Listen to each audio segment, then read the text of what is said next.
OK，今日非常之高興，我哋有機會訪問我哋鄧鏡波陳副校長，工程程副校長，sorry 唔緊要。咁咧我就Joseph Fong，我諗你哋都應該認識我啦嚇。OK，就我第一個問題，我想訪問咧就係近時張偉琪都同李校長傾過，好似鄧鏡波想有個意思搞個 mentoring scheme，即係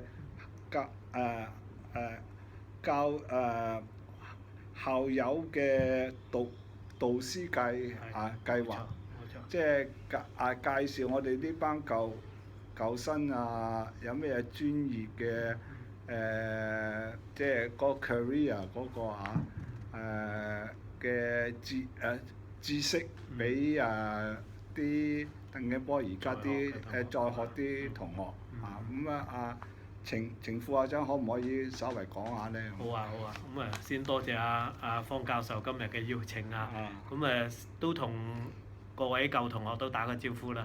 我叫做程兆海，我係1982年開始加入鄧鏡波學校嘅。咁我自己就教數學科，而家咧職務上面就係副校長啦。咁我亦都係專責咧就同舊同學做聯繫嘅。咁雖然嚟到8月31號咧，我就會退休㗎啦。咁但係多謝校長邀請咧，我跟住最少1-2年咧，我都會繼續幫手咧聯繫舊同學嘅呢個職務咁樣。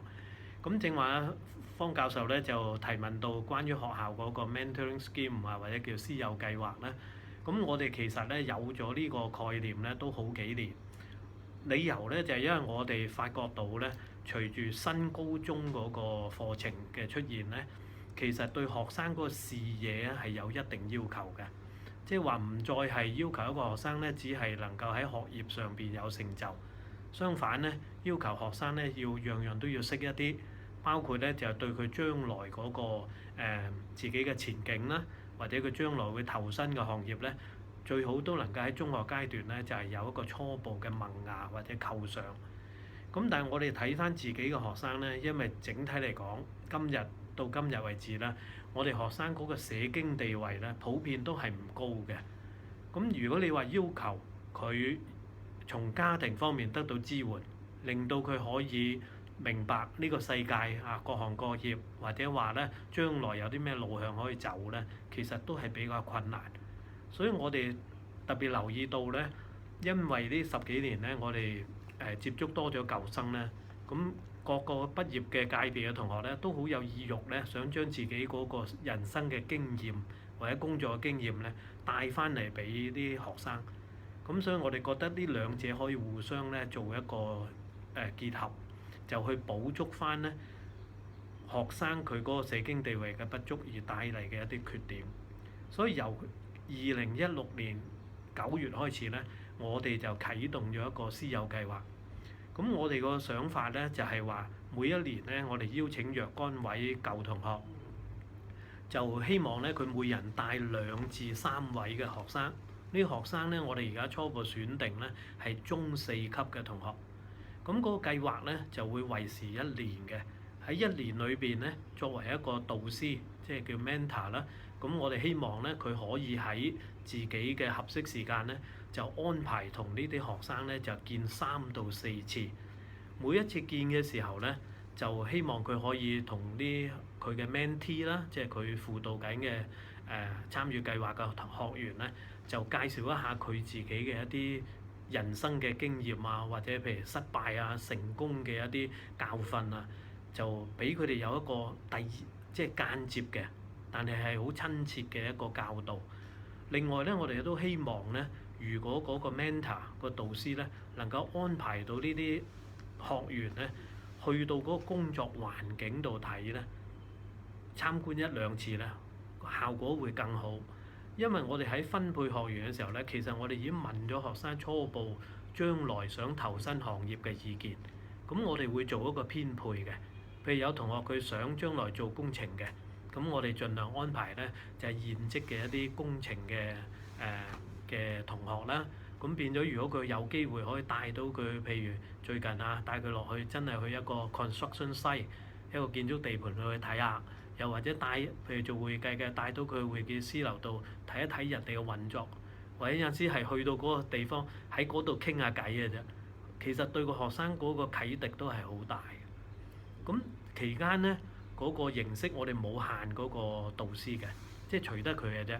甚至佢覺得我只係請佢食兩餐飯，食下晏傾下偈，我哋都接受嘅。咁不過咧就係希望導師同埋嗰個學員之間會有一個比較緊密啲嘅聯繫。呢個聯繫咧，我哋參考過一啲成功嘅有效嘅經驗咧，其實可能係 long-lasting 嘅，即係話甚至佢畢咗業之後咧，嗰個導師可能同個學員都仲會保持聯繫。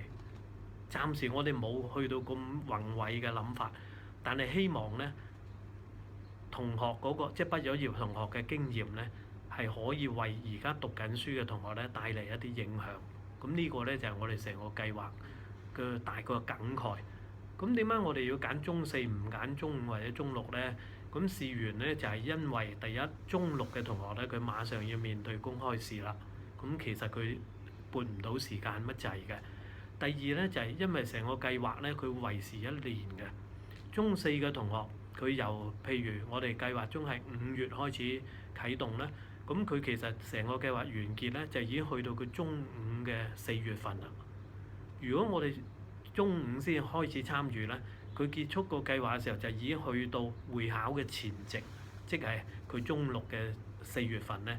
咁我哋又認為可能個干擾都係對學生比較大，佢未必有好強嘅意欲嚟到參與啦。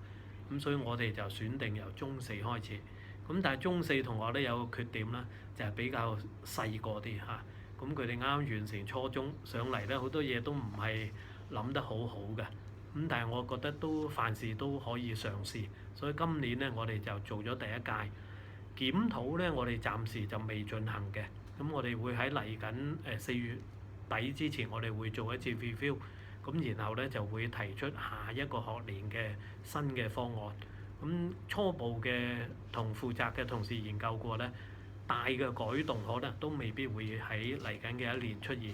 咁基本上都係沿用翻我正話所講嘅辦法去處理。但係細則上邊咧，可能我哋會定得更加幼細一啲，方便咧導師同埋同學咧就可以喺事先咧自己規劃得比較準確一啲。咁大致個計劃會係咁樣樣。咁嗰個聯絡人係聯絡人同埋聯絡方法，譬如有啲舊生有興趣呢一個 mentoring scheme 係點樣做咧？好啊，嗱，如果有興趣參與呢個 mentoring scheme 或者想了解多一啲咧，可以咧打電話嚟學校，就271-25171，咁就一係就揾我啦，程兆海，就喺8月31號之前有效。或者咧就揾一位升學輔導主任，就叫做黃景偉老師啊，揾黃 Sir 係升學輔導主任。咁唔記得佢姓咩都唔緊要啦，就打嚟就話揾升學輔導主任。咁我哋嘅同事都會接駁。咁佢就直接負責成個 scheme 嘅，咁應該可以更加準確提供到一啲資訊。揾我都得嘅嚇。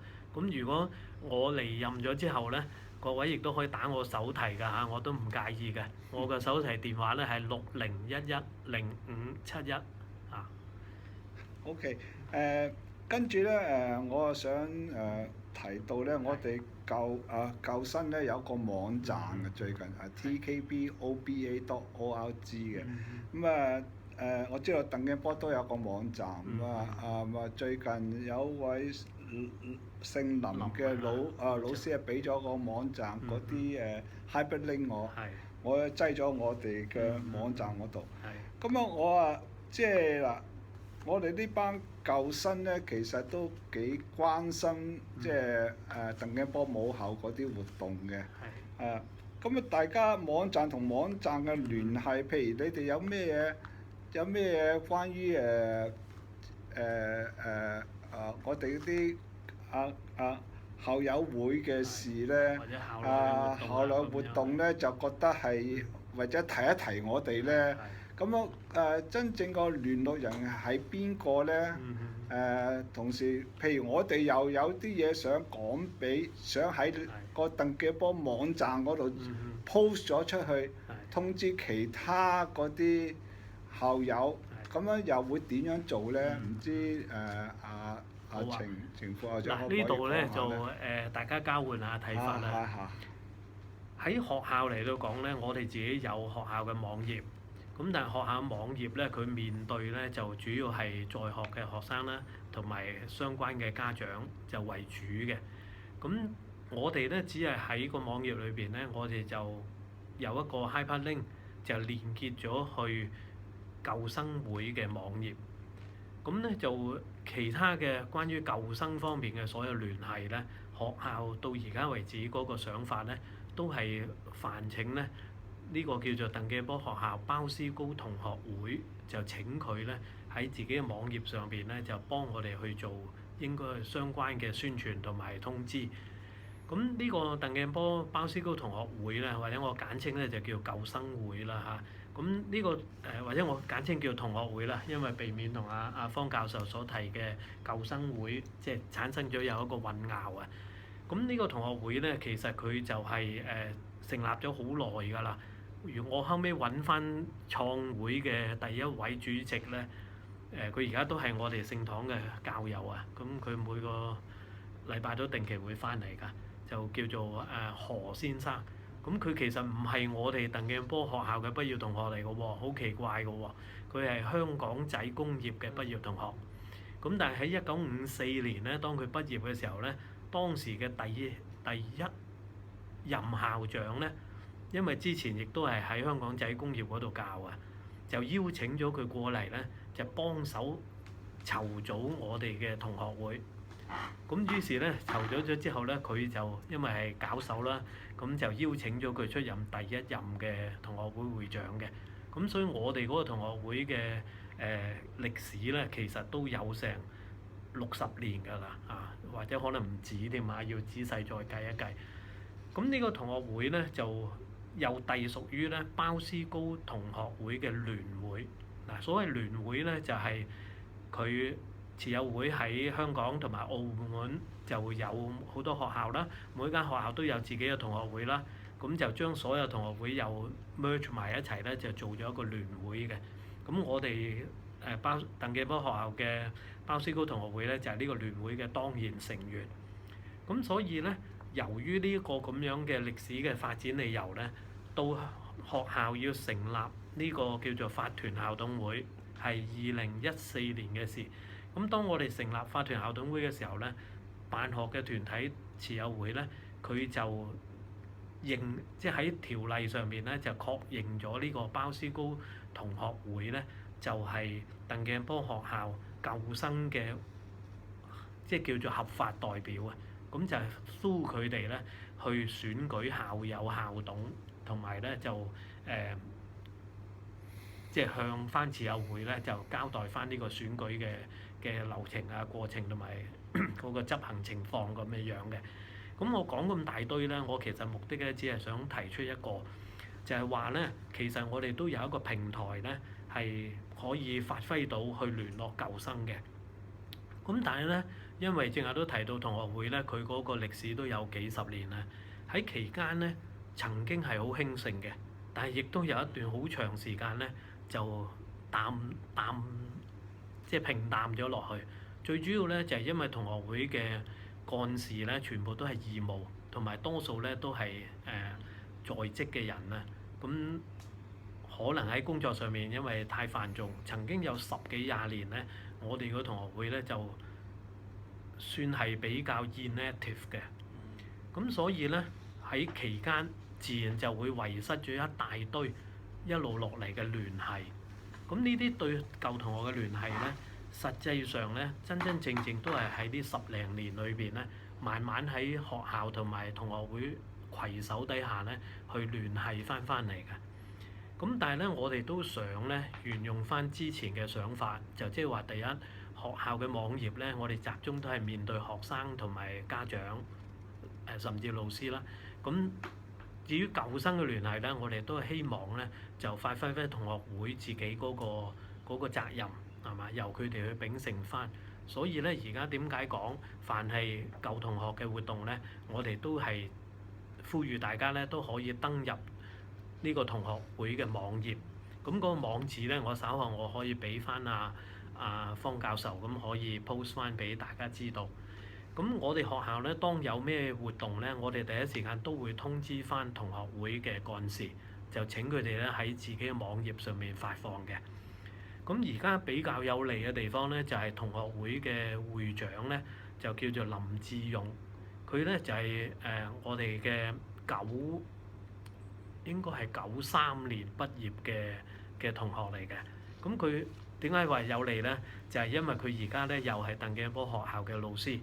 咁係我哋嘅訓育主任嚟嘅，再加埋咧就係因為佢係我同校長嘅學生啊，我哋真係教佢㗎，咁所以變咗咧喺好多嘢上邊咧，程序上邊我哋邀請佢做，佢都會做。喺人情上邊啊，作為老師指示佢做咧，佢都唔會唔做㗎。咁所以變咗咧喺好多時候咧，我哋而家學校同同學會嗰個信息嘅傳遞咧係比較暢通嘅。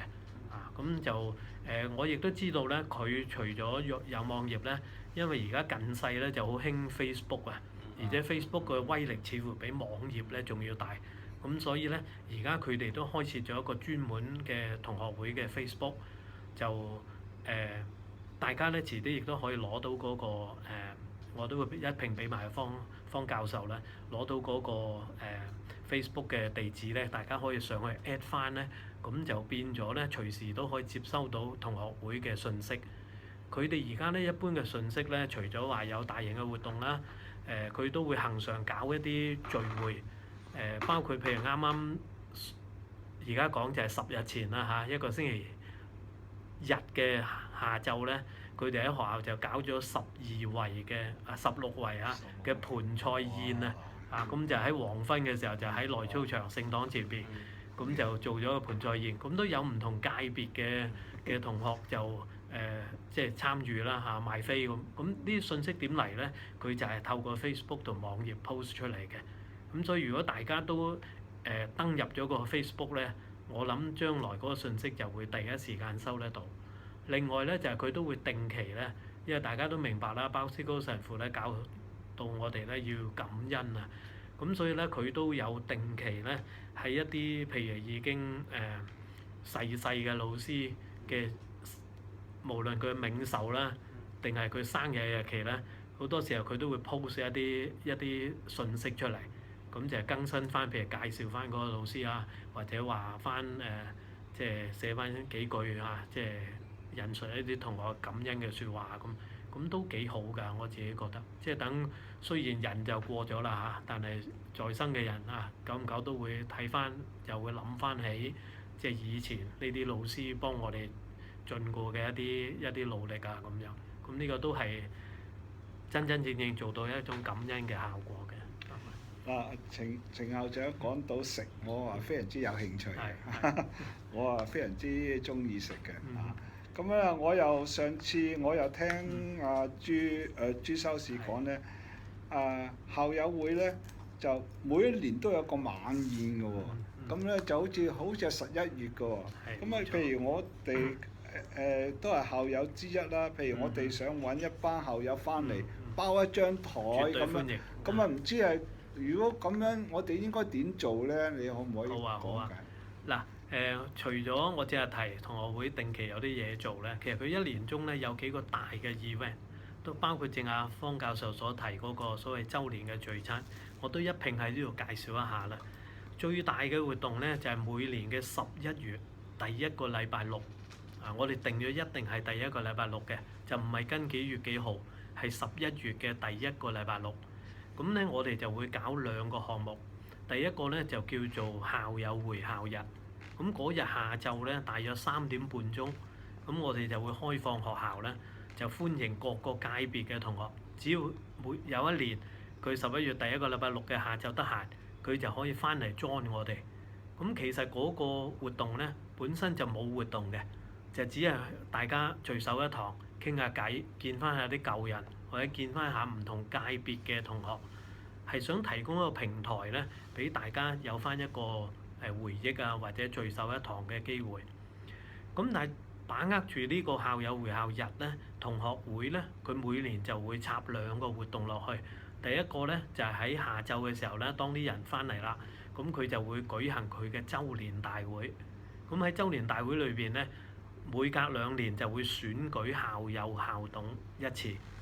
咁所以如果凡有志想幫學校嘅，想加入校董會去提出你嘅理念啊，幫助學校發展咧，可以留意呢一個項目。咁最新嗰一個校友校董咧，就係今年2016年到17年度咧就選咗嘅。咁所以下一次嘅選舉咧，就係2018年嘅11月第一個禮拜六。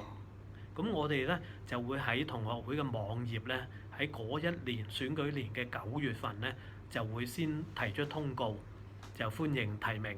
咁然後咧有提名之後咧，佢哋就會將提名者嘅所有資料咧，就上載網頁，就俾所有人咧最少要有10日嘅時間可以睇得到。咁然後先至進行嗰個大會去投票咁樣樣嘅。咁另外一個佢哋搞嘅大型活動咧，就係喺會校日嗰晚夜晚黃昏嘅時候咧，就會喺學校附近嘅一個酒樓，咁因為方便交通咧，咁就係正話方教授提出嗰個啦。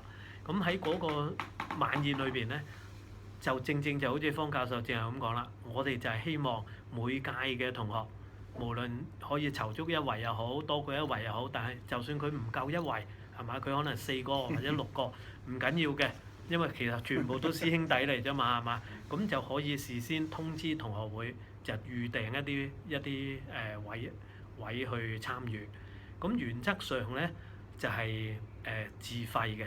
咁但係因為我哋咧都會揀一個比較廉宜嘅場地啦，所以一般嘅費用就唔係話好高嘅。我嘅理解咧，大約係300蚊以內。咁但係好多時候咧，佢同學會咧就因為有朱翁呢個好重要嘅人物喺後邊啊。咁有幾年咧，起碼應該咁講，到而家為止啦，咁多年咧，年年都係朱翁自己俾晒嘅。咁但係咧就即係同學會覺得咁樣做就唔算好理想，所以咧就每一年第一就唔想即係逆朱翁嘅意啦。咁但係又覺得完全都係朱翁俾出去，好似唔係幾好，所以咧就同學會每年咧都係咁呼籲嘅。今晚咧就朱翁即係錢就大家唔使俾啦。咁但係咧，如果大家都想有翻一啲回饋咧，就可以將個錢咧就直接俾翻朱翁。咁所以咧就即係其實係用一個間接嘅模式啦。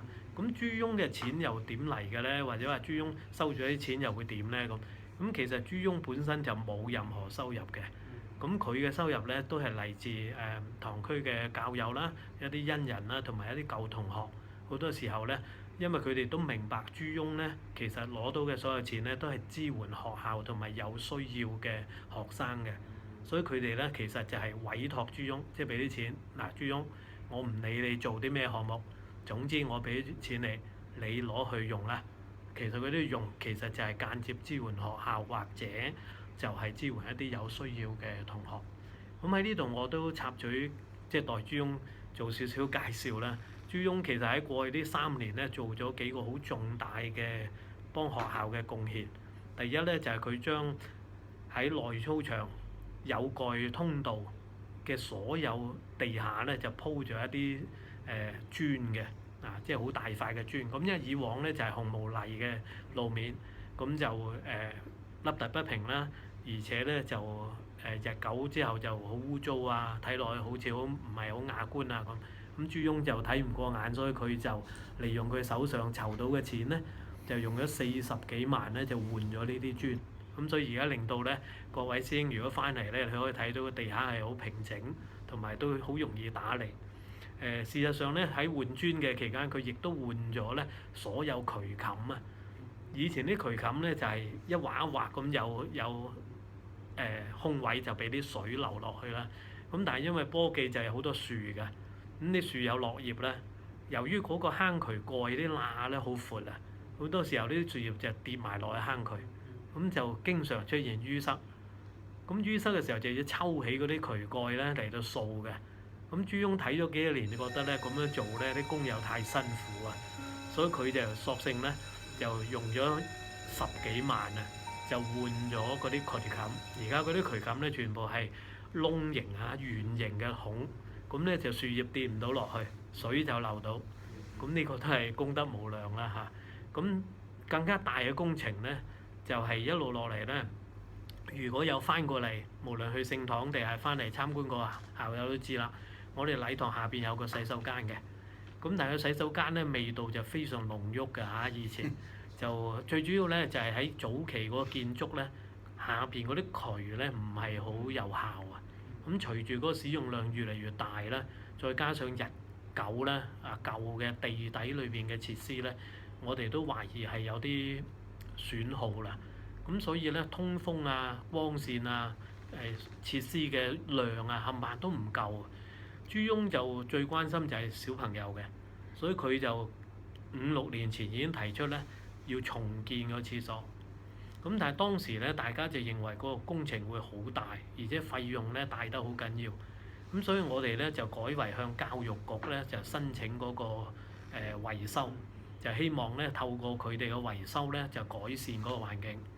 咁教育局亦都好慷慨咧就批咗嘅。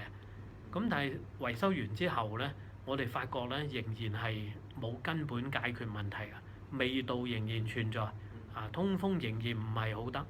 咁當然使用量咧都與日俱增啦，咁就設施都係遠遠落後於時代啦。咁但係因為啱啱向教育局申請咗維修啊嘛，冇理由維修完即刻揼爛佢又提嚟過㗎。咁所以咧結果我哋就繼續沿用咗嗰個洗手間，直至咧去到2015年咧，朱翁就重提舊事，即係覺得教育局嘅更新都過咗3年啦，可唔可以而家就重新再諗咧？咁所以咧，我哋都決定咧就喺朱翁嘅大力推動底下咧，佢就負責籌錢，學校咧就係去做嗰個行政嘅工作。咁我哋就聘請咗註冊嘅則師啦，幫我哋重新畫個則啦，就將嗰個面積係擴大咗嘅，咁就侵佔咗一部分嘅乒乓球室啦。咁但係都值得嘅。咁然後就開展咗工程，咁去到2016年9月1號咧，就正式落成啟用。所以各位師兄，如果而家翻嚟咧，你去到嗰度附近咧，就唔察覺嗰個係廁所嘅味道㗎啦，因為所有嘢都係由地底到地面全部改過晒。咁就係一個好宏偉嘅工程。咁全個工程嘅費用咧，連埋畫則20幾萬咧，大約係超過280萬。咁呢個280萬咧，大家都要理解咧，政府係唔會肯俾錢嘅。所以從學校，因為我哋係一個津貼中學啦，津貼中學1分1毫咧都係公帑啊，咁所以咧我哋係冇辦法俾到錢落去呢個工程嘅，就算俾到都俾唔到好多。咁錢主要咧就係第一嚟自同學會，因為同學會咧佢有一個叫做聖若瑟基金，我一陣都會解釋一下嘅。咁佢喺今次聖若瑟基金咧，喺成個工程咧係撥咗30幾萬落嚟支援嘅。咁另外咧嗰啲咧就係靠正話我提啦，就係啲恩人啦、教友啦、舊生啦，咁不斷向朱翁嘅捐書，咁然後籌集出嚟嘅。當然就唔係喺幾個月裏邊搞到200幾萬，其實朱翁喺過去幾年咧，佢一路儲埋一啲錢，就係一路啲同學捐俾佢嘅時候，佢就儲起晒，咁就係為今日而用嘅。咁朱翁嗰個捐獻咧，或者話佢嗰個錢嘅使費咧，我理解咧就係咁樣樣嘅。咁朱翁成日都展示佢嘅手錶啊，佢成日都講嗱，你睇我呢個手錶，我呢個手錶咧差唔多係秒秒撥㗎，用咗幾廿年㗎啦。但係佢從來唔會因為呢個去特登去換一個嘅，甚至咧佢嗰對鞋根本爛晒。朱翁咧因為有好嚴重嘅糖尿病咧，其實佢對鞋咧早期嗰對鞋唔啱着㗎，即係緊得滯啊，因為佢隻腳其實腫咗啊，即係浮大咗。咁但係佢都唔會攞呢啲錢走去幫自己買對鞋㗎喎。咁而家換嗰對咧就好啲啦，係咩咧？就係因為有啲舊生睇唔過眼啊，明知俾錢朱翁唔肯做嘅，所以咧就索性自己走去幫朱翁買咗對鞋，翻嚟咧夾硬要朱翁換，咁所以而家朱翁先有新鞋着啊。咁話新咧都都着咗2年幾㗎啦，其實。係咁所以朱翁咧就佢對呢個佢本身係第一我非常尊重，第二咧我亦都非常信賴咧朱翁佢唔會亂用呢啲恩人或者同學嘅錢嘅。嗱1分1毫好似我就咁講，都係為學生嘅。事實上咧朱翁亦都有個別咧支援一啲同學，呢啲同學咧通常係家境好清貧，咁冇錢食飯啦，又或者冇錢搭車啦，八達通冇錢啦。甚或咧，譬如我都向朱翁開口過，有啲學生面對公開試，佢成績唔得，想補習，但係冇錢啊屋企，咁問親朱翁咧，朱翁都會酌情去支援嘅。咁事實上我開口嗰個咧，朱翁都贊助咗佢1年嘅補習費用嘅，數量都相當可觀。咁但係我哋咁做咧，都唔係話嗱你攞咗錢去補習，你點都要交啲咩成績出嚟啦。其實我哋冇咁樣嘅要求，我哋都係秉承鮑思高神父所講，照顧有需要嘅年青人。只要佢有需要，我哋做得到，我哋就去幫佢。至於佢將來有冇咩成就，呢個係留俾天主去安排啦嚇，唔係我哋喺呢度可以斤斤計較嘅。咁正話提到嗰個聚餐咧，就係有咁樣嘅費用嘅安排啊，不過我插嘴咧講埋呢個部分咁解嘅啫。咁至於你話聯絡邊位可以得咧咁其實就係好似我哋咁講咧，就係聯絡同學會。所以咧，我呼籲大家咧，可能每一屆最少揾1位同學咧加入咗佢哋嘅 Facebook。咁佢到時咧，其實佢大約10月度咧，佢就會發信息㗎啦，就話今年11月幾多號，因為第1個禮拜就年唔同日子㗎。咁就會有會考日，會有聚餐，咁就歡迎大家訂位。咁我再強調咧，就算唔夠1圍都唔緊要嘅，因為我哋都會拼合，盡量會拼合翻咧同你比較畢業年份接近嘅師兄弟啦。咁大家一齊咁過去咧呢幾年咧都好，即係做得幾好㗎嚇。每一年咧我哋都大約有20圍或者20零圍嘅同學，就都有成200幾人翻嚟㗎。都係一個幾好平台，大家去溝通。咁都係食餐飯嘅啫，冇咩特別嘅想法。咁但係一般個食飯時間就早啲嚇，大家要留意，因為啲神長咧都需要早啲休息㗎。咁所以一般我哋就7點鐘開飯㗎。咁大家都要有呢個預計啦。咁另外咧，同學會咧每年咧其實佢都搞一個咧叫做足球嘅比賽。咁或許對60年代畢業嘅同學咧，呢個對你嚟講可能遙遠啲啦嚇，因為咧落場比賽或許而家未必得。不過咧，如果你真係有興趣咧，都唔係唔可以嘅喎，因為咧佢係分年齡嘅，分齡嘅比賽。咁我估60年代嘅就會同70年代初嘅同學一齊比賽啦。咁就唔可能同21世紀或者90幾年嗰啲好打得，我哋唔夠佢踢㗎啦嚇。咁另外就係以往咧佢有宵夜食嘅，咁但係舊年開始咧佢就決定唔再搞宵夜食啦，就改為食盤菜嚇。所以正話都提過，啱啱就做咗一次盤菜宴。咁今年因為都算幾成功咧，我估計佢哋未來2-3年都會繼續搞呢個活動嘅。咁大家都可以留意下佢哋呢啲嘅信息啦。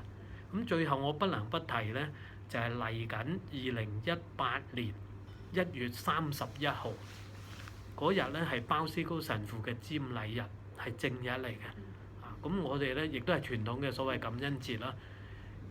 適值出年咧就係鄧鏡波學校創校65週年嘅大慶，所以我哋咧已經揀定咗咧就係1月31號，係2018年嚇，唔係17年。18年嘅1月31號咧，我哋就會舉行一個咧校慶嘅週年聚餐。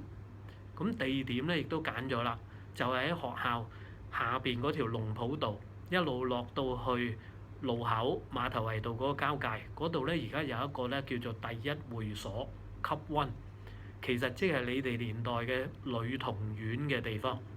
而家嗰個建築物咧叫做龍浦道18號，咁佢嘅1樓咧就係級溫啦。咁我哋到時咧就會喺嗰度做一個聚餐嘅。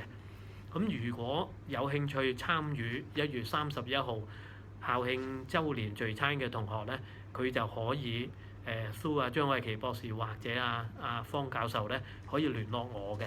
因為呢個咧我可以轉為咧去留低嗰個需要嘅位置。而家已經可以 subscribe 啦，因為實際上已經有1976年中文部嘅同學咧，佢已經舉咗手咧，佢係成為第一個報名嘅團體啦。咁但係有足夠時間可以醖釀嘅，我俾大家知。暫時定嗰個價錢咧，我哋咧就係定收費咧就係800蚊同埋500蚊兩種。500蚊咧就係俾2000年之後畢業嘅同學，即係因為都體諒佢哋都係啱啱投身社會啦，咁我哋就收平一啲咁嘅樣。咁呢一次嗰個聚餐咧係有少少籌款嘅性質嘅，即係如果喺扣除晒開支之後有剩嘅咧，就會撥入去學校嘅慶祝校慶嘅使費上邊。咁我都俾所有同學清楚知道嗰個安排咁樣。係啦，多謝阿程校長講咗咁多，即係關於晚宴嗰度。咁樣我本人係非常之有興趣嘅，因為我真係好中意食嘢嘅。跟住嗱，程校長講咗點樣贊助學校方法，朱修士都講咗啲啦。咁啊，可唔可以再 detail 啲講？譬如係咪用銀行轉數，抑或咩嘢嘅方法咧？咁樣同埋嗰啲錢又會點用咧？可唔可以講下咧？好啊，呢個我都好樂意咧，將而家現時有關於舊生向學校嘅捐款嘅情況咧，讓所有同學都知下。實際上咧，我哋而家嗰個捐款嘅渠道咧，會有超過一個。第一個咧就係直接捐俾學校，咁學校咧就係一個法人嘅組織，我哋有自己嘅校董會，咁捐款咧就要寫鄧鏡波學校法團校董會。如果淨係捐俾鄧鏡波學校咧，我哋收唔到呢啲錢㗎，要加翻法團校董會，佢有法律嘅責任喺後邊，所以對所有捐獻咧，我哋都會照足咧一個法例嘅要求咧，就去做嗰個監管啦。咁捐款人咧可以指定嗰個捐款用途。譬如有一啲界別嘅同學，佢捐咗出嚟之後，佢話要成立一個獎學金，咁我哋就會將呢筆錢咧就獨立一個帳項，咁然後咧每年咧就喺裏邊咧扣除獎學金嘅支出。咁至於嗰個獎學金係捐咩咧？咁就可以由學校，一般就係校長咧就會再聯絡翻個捐獻人，大家去商議。咁可以捐喺按科目啦，又或者可以按係類別啦，咁樣樣都有嘅。咁而家我哋手上嘅獎學金咧，講出嚟都好驚人㗎。我哋嘅項目咧有超過25個，總額咧係超過45萬㗎，每一年係一年啊，頒出嚟嘅獎學金係超過45萬。由資助學生畢咗業之後進入大學，幫佢交學費，以至去到喺校內讀緊書嘅同學，因成績好又有，因佢係一啲所謂有特殊教育需要嘅同學，又或許就係因為佢喺宗教服務上面做得好，或者體育、音樂上面佢做得好，各種類型嘅獎學金我哋都有㗎。咁所以咧，如果要捐獎學金咧，就要詳細同校長研究下有啲咩項目，暫時我哋比較短少啲，或者係好有意義咧，需要去 develop 嘅。咁除咗有指定嘅用途之外，亦都可以選擇咧就不作任何指定用途，就交俾學校做一個所謂 general purposes。咁嘅話咧，就將個即係個使用權咧，就完全交由學校嘅行政管理當局去使用。咁正如我成日都講咧，因為我哋係一個公營機構啦，亦都係一個法團啦嘅組織啦，所以咧我哋所有使費咧都係有清楚嘅帳項交代，就任何donor咧都可以隨時翻嚟查閲嘅。呢個咧同學可以放心。事實上咧，我哋都需要啲donor咧，如果譬如佢一筆過撥一筆錢，唔係喺指定項目可以短期內用晒咧，我哋都仲要商議一個問題，就係話萬一大吉利是有朝一日學校要結束嘅話，咁呢筆錢donor嘅意向係點樣處理咧？係嘛？事實上我哋而家手上咧都有好幾筆嘅捐獻咧係屬於呢個類別嘅，咁都要事先安排定，因為假設真係有朝一日好不幸要解散咧，呢啲錢就唔可以歸入任何個人㗎嚇，必須咧就係按而家嗰個 donor 指示嘅方法，包括可能係俾翻嗰個捐獻者嘅，又或許捐獻者要指定，譬如我哋有一個獎學金咧，就講明如果學校解散咧，就將個獎學金就轉交俾慈幼會嘅其他嘅辦嘅中學，但係個名咧唔可以改嘅，因為佢係用一個即係界別嘅畢業同學為名嘅，咁佢要保留翻嗰個名咁呢啲細節都可以商定。我正係所講咧，就係講直接捐獻俾學校嘅。咁如果有呢方面嘅捐獻咧，可以直接聯絡李錦雄校長，或者聯絡我都得嘅嚇。咁我都會代為咧聯絡翻校長，因為最終一定會同校長直接去商討。校長喺行政上邊咧係即係第一個嘅負責人，所以佢一定要清楚成個捐獻嘅來龍去脈啊，亦都要向捐獻者咧講清楚所有佢嘅權益或者佢應該留意嘅地方咁樣。好啦，另外一個地方咧，好多時候同學翻嚟或者都會聽到朱翁嗰邊或者同學會嗰邊。嗱喺嗰度咧，我正話都講過，朱翁手上咧佢其實係有一啲捐獻嘅，但係呢啲捐獻咧就唔係捐獻俾一個機構或者一個基金嘅，係好似我淨係話齋，好多舊同學咧佢就朱翁呢啲錢咧就俾你啦，或者係俾你飲茶啦咁，但係其實大家都明白朱翁唔會拎佢用啦，咁就呢筆錢咧我哋唔會過問嘅，因為佢其實咧係私人之間嘅一個即係 transaction 啦，係嘛？咁我哋好似正話我都多次講過，我尊重同埋咧，我亦都好相信朱翁咧，佢係會妥善運用嘅。我哋冇去即係有任何理由去監管或者去要求朱翁你提交翻盤數俾我哋知下，我呢個我唔可能㗎。咁呢一個咧，各位如果用咧，你直接揾朱翁就得㗎啦，就唔需要通知學校或者任何嘅包括同學會在內嘅機構嘅。咁但係與此同時咧，因為其實我哋有一個同學會嘅，同學會本身自己有自己嘅帳目，佢嗰啲帳目咧就係靠以往嘅會費同埋佢以往咧辦過一啲畢業在學同學嘅補習班咧，佢累積翻嚟嘅。佢嘅帳項咧就係佢自己獨立嘅，唔應該涉入到任何其他嘅部分，包括捐獻在內。咁佢哋自己咧有執委會去運作啦，每年佢哋亦都有財政報告喺週年大會裏邊會提出啦咁。咁呢個因為同捐獻係無關，我唔提呢個啦。但係好多時候點解我哋又會聽阿朱翁講捐錢俾同學會咧咁？其實咧就係喺2013年嘅時候，當時咧學校咧就係60週年嘅校慶，咁當時都有搞一個晚宴嘅。咁搞晚宴嘅時候咧，因為當時咧我哋覺得60週年規模好大，即係一個好值得 celebrate 嘅年份啦，所以我哋想搞大啲。咁我哋咧就想搞80到100位嘅。咁但係當時咧，因為同好多舊生嘅聯繫啊，我哋都冇信心咧可以做到呢個規模。咁但係1年之前我需要訂場啦，因為唔可能去到臨尾先揾一個咁大嘅地方，所以我哋當時就訂咗咧九龍嘅會展。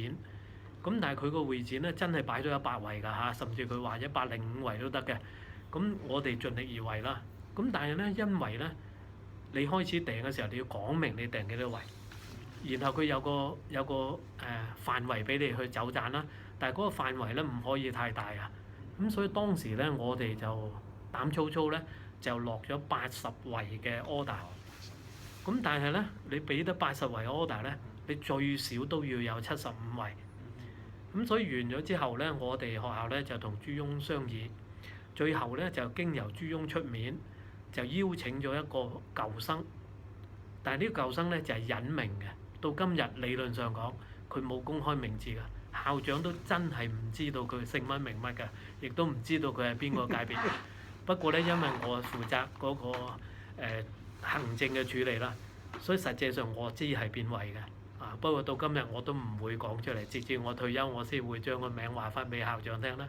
當然朱翁係知嘅，其實得兩個人知嘅啫，就係朱翁同我。當然捐獻者梗係知啦嚇。咁咧就好多謝呢位校友啦，好慷慨，佢就應承朱翁，總之嗰晚全部就席，佢俾晒錢。你擺到幾多圍，我俾晒。咁於是咧，我哋就可以好放心就去賣飛啦，係嘛？因為無論如何，我唔需要有一個財政嘅憂慮。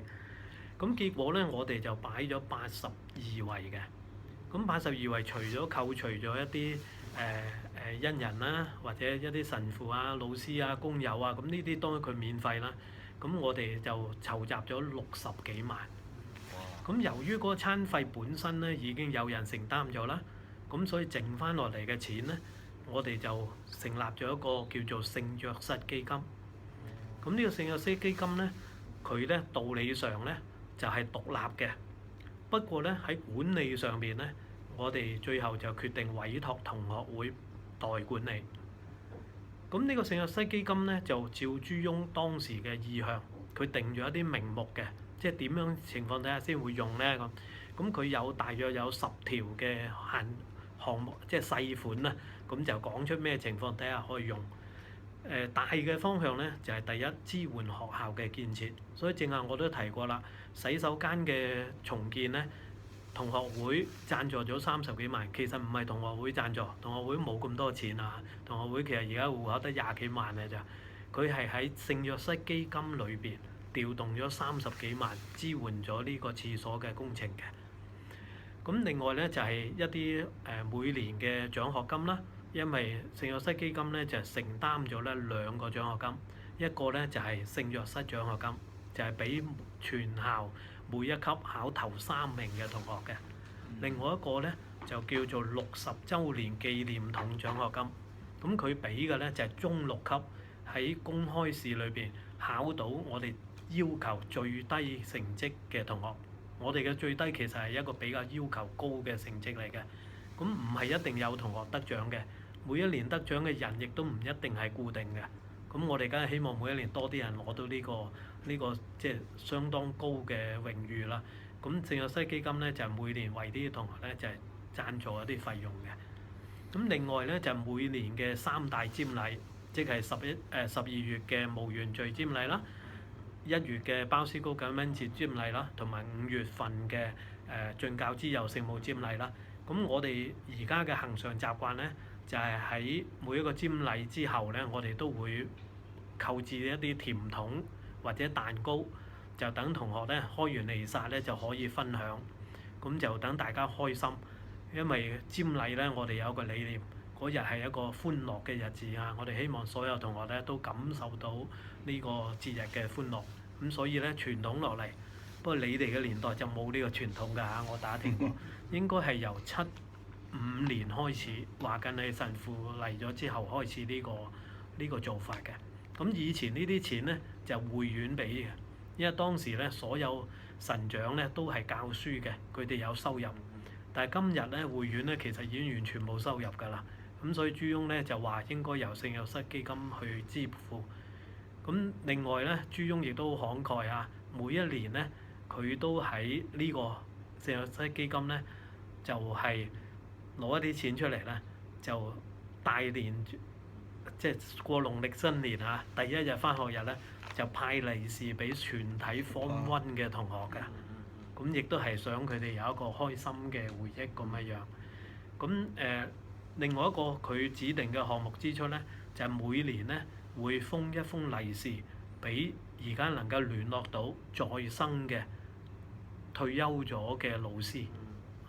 咁以往咧就朱翁好有心嘅，就等個老師生日嗰日就帶埋同學會嘅幹事去親自上門拜壽，然後派利是。咁但係後尾發覺咁樣做咧，原來唔係好得。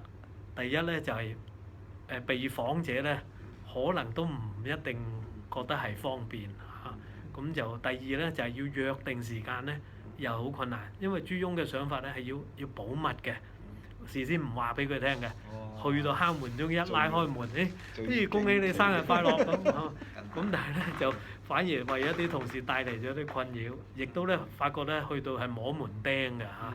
咁所以咧近年咧就改咗啦，就改為咧就喺11月嗰個晚宴上邊咧，就一次過就派嗰個利是俾每一位退休老師。咁我理解咧應該就係每一封利是係1000蚊嘅。咁但係大家都明白咧，坐食會山崩㗎，係嘛？縱使我哋開始嘅時候有60幾萬，咁一路搣下啲咁整下可能就冇啊。所以朱翁咧就好有長遠嘅計劃啊。咁佢就由成立呢個基金開始咧，佢就提出一個呼籲，就呼籲啲舊同學咧，每人每個月就使少100蚊，就去做一個自動轉帳。自動轉帳其實就係將每個月捐獻嘅100蚊咧，就直接放入去聖若瑟基金嗰個獨立嘅銀行戶口。嗱，同學會係管理，但係個戶口唔係同學會嘅戶口嚟㗎，係一個獨立嘅戶口。咁就令到佢可以有一個長期嘅滾存啦。咁希望呢個基金係可以 long lasting 嘅。咁好多時候學校有啲特別嘅支出，如果喺公帑上面做唔到，咁但係我哋又覺得好有意義咧，我哋都會向聖若瑟基金去申請嘅。譬如舉個例，我自己經手申請過咧，就係因為我哋而家都中意搞下師生球賽，老師同同學一齊進行比賽，足球啊、籃球啊咁。咁因為比賽都應該有翻個球衣會好啲啦，所以我哋就想做一套老師隊嘅球衣。咁但係咧，公帑就絕不容許咁做㗎，即係必須老師咧你自己夾錢，因為你係受薪㗎嘛，你點可以攞公帑去做一啲私人嘅活動咧？咁咧，所以咧，我哋就唯一就向聖若瑟基金申請啦。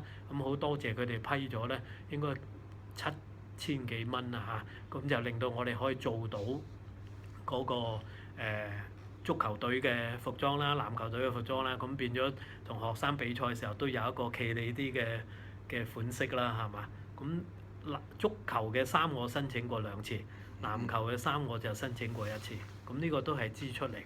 我舉一個例咧，俾大家大約知下嘅啫。咁由於係一個基金會啦，咁喺呢度咧，我都要明確提翻咧嗰個監管嘅重要性。所以咧喺開頭基金會成立之後咧，我哋都好明確咧就定咗個制度。佢成立咗2個委員會，一個咧就係執行委員會，就係負責日常嘅申請嘅審批同埋管理嗰個帳項嘅支出啊，做翻記錄啊，做翻報告啊咁樣樣，就負責執行性。咁呢個委員會咧，最後咧就係經過討論之後咧，就委託咗鮑思高同學會嘅執委會。佢哋嘅執委會就係就係聖若瑟基金嘅執行委員會。咁然後咧喺呢個執行委員會之上咧，我哋成立咗一個叫做督導委員會。咁督導委員會咧就係要監察住呢個基金嘅運作。每一年咧，執行委員會要向督導委員會咧提交報告。咁督導委員會會開會審議翻嗰個年度裏邊批出嘅項目。咁如果認為有問題咧，會責成翻執行委員會咧去提交更仔細嘅報告同埋做解釋，甚至咧會俾一啲指示性嘅結論。咁督導委員會咧，我哋而家現存咧就係有3個成員嘅。第一個成員咧就係一位修士，就係張冠榮修士。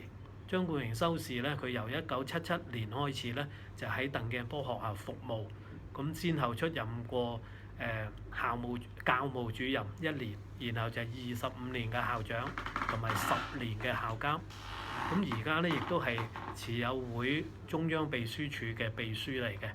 咁由於佢對學校嗰個感情好深咧，同埋因為佢橫跨嘅年代係有即係連埋校監在內咧係36年啊，所以我哋認為咧佢對即係接觸咗好多界別嘅舊生咧，所以我認為佢係一個 right person 啊，而且佢作為一個神長咧，我相信嗰個可靠性一定係所有同學都唔會置疑啦。咁第二位咧就係一位咧1971年畢業工業部嘅舊生，就叫金明生先生。佢退休之前咧係機電工程署嘅高級工程師。咁另外一位咧就係1977年工業部嘅畢業生，叫做嚴志偉先生。咁佢退休之前咧係警務處嘅高級督察。咁我邀請呢2位同學出任督導委員會咧，其實就係想借助佢哋喺政府部門嗰個經驗，特別係紀律部隊嗰個經驗咧，因為佢哋對嗰個錢銀啊，佢哋會敏感一啲，同埋咧就喺好多條文上面咧都盡量會挨近翻政府嘅做法，咁我覺得會比較恰宜一啲。咁就由於有呢個監管咧，我自己比較放心咧。呢個基金會到而家咧運作咗幾年啦，都算係暢順，同埋嗰個帳目都係可靠嘅。係，多謝啊！捐獻嗰度唔好意思，我仲要補充一句，因為捐獻者好多時候都會問一個問題，會唔會免稅㗎？咁喺呢度咧就要搞清楚，如果係直接捐俾學校咧，學校係一個法人組織，我哋亦都向稅務局咧申請咗㗎啦，所以咧我哋係可以免稅嘅。咁但係對聖約瑟基金嗰度咧就唔係，因為佢哋冇向稅局申請，所以暫時聖約瑟基金包括每個月自動轉賬100蚊咧，暫時呢個就唔係免稅嘅。咁我已經督促咗佢哋咧，要盡快向稅務局咧申請翻呢個豁免，因為長遠嚟講咧，即係同學係應該要享受翻呢一個權利㗎，係嘛？咁呢個咧就係我交代嘅。係啊，程校長，你呢個 point 真係好好。政府有咁多資源，我哋即係冇錯啊！我哋盡量要利用嗰個慳翻10幾個%都好啊！免稅嗰個。咁啊，遲啲我又想你哋俾嗰個 account number 俾我哋啊。咁啊，最後嗰個問題咧，我係最有興趣嘅，因為我又好中意玩嘅。啊！就我想校友同學生嘅互動嘅活動啊，譬如音樂會啊、運動啊，甚至係行山旅遊啊咁啊。咁啊頭先同阿李校長同你都開過會，咁啊我哋好似傾到話可能搞個午餐嘅一個鐘頭嘅音樂會。咁唔知你可唔可以再補充下咧？咁啊嚇。好嗱因為咧而家世代咧確實係唔同咗啦嚇，即係而家嘅學生佢嘅學習模式同各位師兄在學嘅時候咧，就相對距離都幾遠㗎。而家人咧，因為佢哋嗰個資源啦嚇，縱使家庭唔算係好富裕都好啦，其實佢哋能夠享受到嘅資源咧，都遠比你哋嘅年代或者我嘅年代咧係富裕咗嘅。咁所以咧，而家學生咧，佢嗰啲興趣咧，好多時候咧就好容易咧跟上世俗嘅而家流行啲乜，佢哋就做啲乜。所以而家可以咁講，最受歡迎一定係打機啦，利用手提電話上網傾偈啦，即係呢個似乎係主流。體育啊、音樂啊、美術啊、學術性嘅活動咧，而家其實咧就相對咧吸引力係細咗嘅，參與嘅人亦都係大幅下降咗嘅。咁但係縱使係咁咧，逆水行舟，我哋認為有用嘅嘢，我哋認為對佢好嘅嘢咧，我哋都係大力去推動嘅。咁不過咧，因為大家都明白學生嗰個參與嘅意欲細咗，而學校咧亦都有好多恆常嘅課外活動咧提供俾佢哋，所以而家學生咧佢就嗰個選擇性好強，即係話咧有陣時我哋抌一啲嘢俾佢，參與嘅人數咧，大家要有一個心理預期，佢未必係好多㗎嚇，唔會好似我哋年代咁樣一有咩嘢，哎呀好喎嚇，一窩蜂圍滿晒人，而家咧好少啊，咁就喺我哋咧恆常咧會有一個叫做午間活動嘅時間，因為咧而家咧中1、中2嘅同學係唔可以出街食飯嘅，即係佢食晏嘅時候咧就一定要留喺學校。咁中3或以上就可以自由。咁但係因為咧原來好多老師咧都中意喺午間嘅時候留低學生補課啊、補默啊、背書啊，甚至係上堂咧，所以咧變咗咧其實有相當數量嘅學生咧係喺午膳時間會留喺學校嘅。所以我哋咧就通知咗，即係我哋安排咗咧課外活動主任嗰邊咧，就喺呢10幾年咧，我哋一路籌組一啲叫做午間活動。咁定期咧喺午膳嘅時間，就由唔同嘅組別咧，佢可以搞啲活動。譬如我哋數學科，咁我哋咧有搞合24，即係派4隻啤牌，然後用加減乘除，將呢啲啤牌上面顯示嘅數字，要砌出一個24嘅數值。又或者藝社，咁佢會喺利用午間時間落嚟咧，展示一啲名畫啊，或者即刻俾細路可以畫下水彩啊。或者中文學會佢可能午間搞下燈謎啊。臨近春節佢可能會寫下大字寫揮春啊。咁即係利用呢啲時間，等學生可以多啲接觸不同嘅嘢。我哋覺得如果舊同學佢想同學生有一種近距離嘅接觸，或者話真係有啲嘢想翻嚟同佢哋玩咧，呢個午間時間可以考慮嘅。咁但係因為午間咧，我哋整體都係得1小時10分鐘，咁所以時間係一個考慮。一般我哋嘅午間時間嘅活動咧就係半個鐘頭嘅，即係1點到1點半鐘。咁但係咧特別嘅安排我哋都可以考慮嘅。咁另外一個咧可以考慮嘅時段咧就係放學之後。放學之後可以翻嚟同啲小朋友安排一啲文娛嘅活動或者體育嘅活動。咁但係咧喺放學之後咧，有陣時咧我淨係都提過咧，學校本身都有正常嘅課外活動嘅。咁譬如舉個例，最近咧就有一批其實唔係自己嘅同學，唔係自己嘅畢業同學，不過咧我哋安排嘅喺校外嘅一啲人都係年紀即係40零歲啦。咁話翻嚟，同啲學生打下波好唔好啊？咁我哋都安排，但係咧就冇辦法安排到咧一個即係自由參與嘅模式。結果我哋安排咗咧，就係喺乒乓球校隊訓練嗰日，咁就佢哋加插入去乒乓球校隊，佢有佢自己練習啦，亦都到唔上下就有啲人過嚟同佢哋打下波啊咁都做咗一個交流嘅。另外一個咧，呢個例就唔成功啦。就係我哋有一班校友咧，好中意踢足球嘅，佢哋定期有波踢啦。佢哋提出個想法，就問可唔可以翻嚟同啲校友校隊踢一場波啊咁。咁同學會咧安排咗1年，到今日都未成功。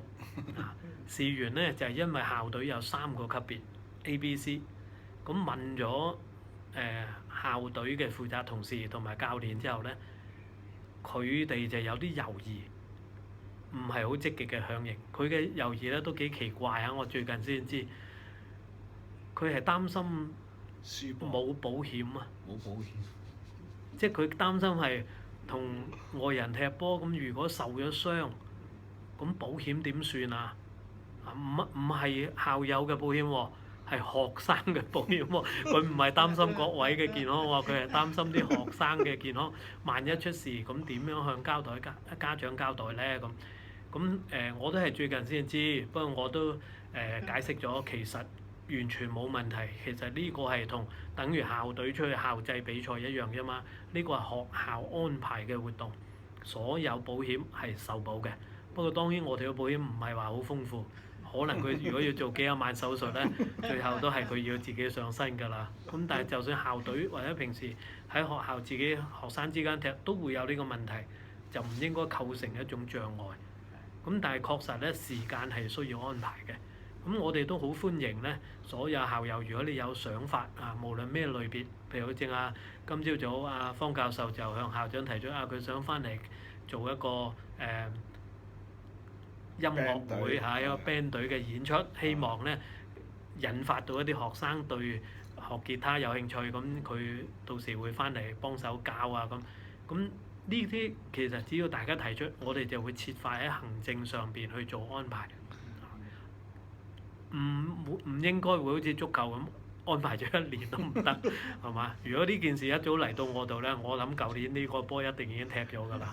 所以我而家其實已經責成佢咧，要盡快安排翻。咁佢竟然話俾我聽係4月22號就準備做啦。咁但係我今次反而有反建議，我認為22號未必係好時間，因為第一22號咧有一班77年嘅工業部嘅同學咧翻嚟會喺禮堂做40週年聚餐。咁佢哋已經一早話定咧，想去足球場度懷舊啊，踢波啊，咁如果大家爭場，好似又唔係幾好。第二咧就係因為22號已經放咗復活節假第2個禮拜，我擔心學生應承咗都好咧，到嗰日甩底嘅人好多，因為而家啲人咧冇我哋嘅年代咁認真啊，係嘛？如果第一個禮拜會好啲，即係放假第一個禮拜六，咁佢多數記得嘅。但係到第2個禮拜六咧，放咗10日假咧，真係話唔定啊嚇！咁所以咧，我而家提出反建議。不過呢個講笑嘅啫，無論如何，應該今年內一定踢到呢一場校友同學嘅比賽。咁各位，我都係再一次邀請，如果你有任何嘅建議，可以隨時聯絡我嘅，我一定會設法安排。因為各位咧，其實學校係一個好寶貴嘅資源，各位肯翻嚟回歸母校咧，學生老師都係敏感於心嘅嚇，好多謝大家。OK，多謝阿程校長。講應該嘅，應該嘅。你真係握下手啊現場出先。OK，thank you。張博士都喺度㗎嚇。係啊，喂，影下相啦，亮一亮相啦。亮相嚇，等大家都見下。我喺度嘅。OK。